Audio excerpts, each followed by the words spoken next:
घर में लॉकडाउन का समय था। दया का भी जन्मदिन था। जेठालाल कहता है, दया घर पे ही केक बनाकर तुम्हारा जन्मदिन मनाया जाएगा, लेकिन गोकुल धाम के बहनों को भी इनवाइट कर दो। दया कहती है, ठीक है टप्पू के पापा, मैं अभी कॉल लगाती हूँ। दया कॉल लगाकर गोकुल धाम महिलाओं को इनवाइट करती है। शाम को दया के घर गोकुल धाम की महिलाएं आती हैं तो दया कहती है, आप सब बहुत जल्दी आ गई हैं, अभी तो केक काटने में समय है। चलिए कोई बात नहीं, मैं आप सबके लिए चाय बनाकर लाती हूँ। दया किचन में जाती है चाय बनाने के लिए, तभी लाइट चली जाती है। 10 मिनट बाद जब लाइट आती है तो बबीता कहती है, जेठा जी अभी तक दया भाभी नहीं आई है, केक काटने का भी समय हो रहा है। चलिए जाकर हम सब देखते हैं कि दया भाभी अभी तक क्यों नहीं आई। तो सभी लोग किचन में जाती हैं। किचन में सभी लोग आते हैं तो देखते हैं कि दया का खून हो गया है। तो माधुरी कहती है, जेठा भाई दया भाभी का खून कैसे हो गया? जेठालाल कहता है, माधुरी बहन मुझे कैसे मालूम चलेगा कि दया बहन का खून किसने किया? मैं तो आप सभी के साथ ही किचन में आया हूँ। कोई बात नहीं, मैं चालू पांडे को कॉल लगाता हूँ। जेठालाल चालू पांडे को कॉल लगाकर इन्फॉर्मेशन देता है। थोड़ी देर में चालू पांडे इन्वेस्टिगेशन के लिए आते हैं। बॉडी को अच्छी तरह देखते हैं और सभी से पूछते हैं, दया बहन का खून कैसे हुआ है? आप सब कहाँ पर थे और क्या कर रहे थे?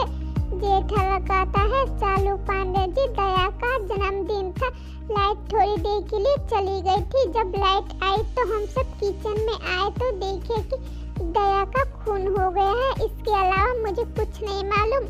रोशन कहती है, चालू पांडे जी दया भाभी का जन्मदिन था, दया भाभी हम सबको इनवाइट की थी। थोड़ी देर के लिए लाइट चली गई थी, मैं तो लाइट का इंतजार कर रही थी, उसके अलावा मुझे कुछ नहीं मालूम।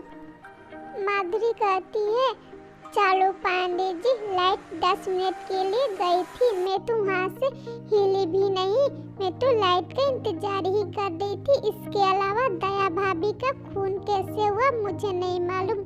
बबीता कहती है, चालू पांडे जी जब लाइट गई थी तो उस समय अय्यर का कॉल आया था। अय्यर कह रहा था कि ऑफिस से घर आने में थोड़ी देर हो जाएगी। मैं कॉल को कट कर दी और लाइट का इंतजार कर रही थी। जब लाइट आया तो हम सभी किचन में आए थे, देखे कि दया भाभी का पहले से भी खून हो गया है। इसके अलावा मुझे कुछ नहीं मालूम। चालू पांडे इन सभी के बातें ध्यान से सुनते हैं, तुरंत समझ जाते हैं कि इनमें से दया बहन का खून किसने किया। तो दोस्तों, क्या आपने इन सभी के बातें सुनकर समझ गए कि दया भाभी का खून किसने किया? अगर हाँ तो अपना आंसर कमेंट में जरूर बताइएगा। इसके लिए आपको 10 सेकेंड का समय दिया जाता है।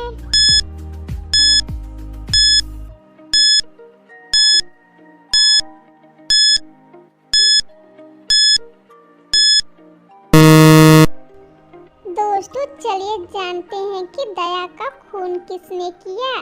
तो इन सभी में से बबीता ने दया का खून किया है। चलिए जानते हैं कैसे।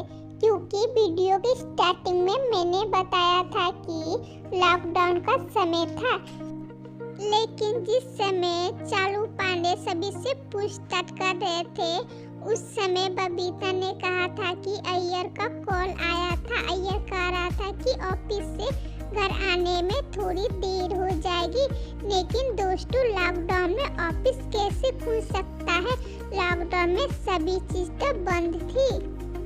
दोस्तों, ये तो हमारी राय है, आपका क्या राय है कमेंट में जरूर बताइएगा। दोस्तों, आज की पहेली आपको कैसी लगी? अच्छी लगी तो एक लाइक जरूर कर दीजिएगा। दोस्तों, इसी तरह जासूसी पहेली लाने के लिए चैनल को सब्सक्राइब कर लीजिए।